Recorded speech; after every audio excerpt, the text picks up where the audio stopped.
Hello, this is Math0302 beginning algebra, chapter 6, sections 3 and 4. This will be video number 5, I believe.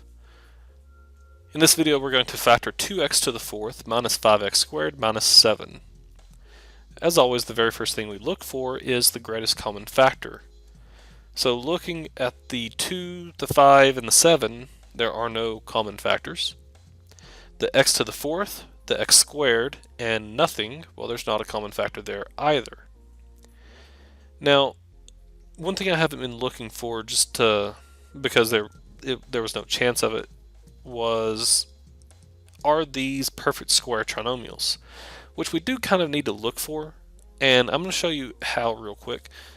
Notice that this 2 is not a square of anything. Because this 2 is not a square of anything, this cannot be a perfect square trinomial.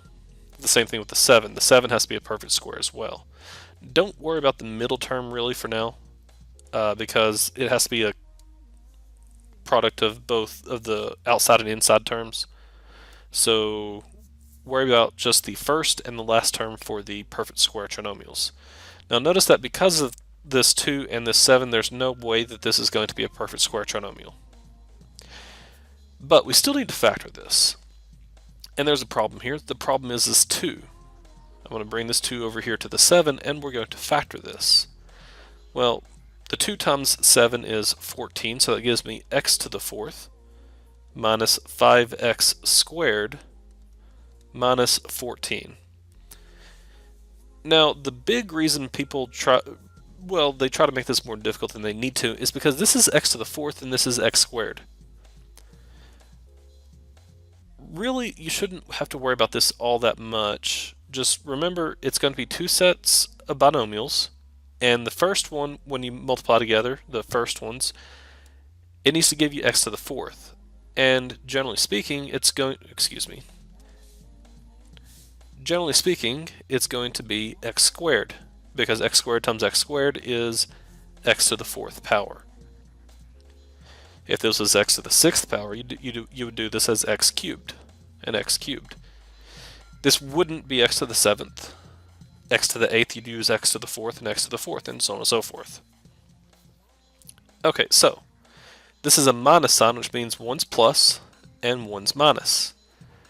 What multiplies to 14 and subtracts to give you 5? If you said 2 and 7, you're right. Now the question is the 7 positive or negative? Because it's the larger of the two numbers. Well, look at the middle term here, it's negative. So I need this larger one to be negative 7. Which means the 2 is going to be plus 2 here. Notice that I multiplied the last term by 2. So I'm going to divide both of these terms by 2. Then I'm going to simplify. That gives me x squared plus 1 times x squared minus 7 halves.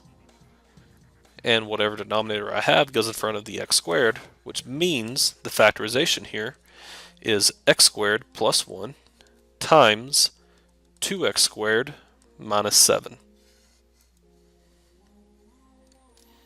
There you go. Again, we need to check this. X squared times 2x squared is 2x to the fourth. Good. 1 times negative 7 is negative 7. Good.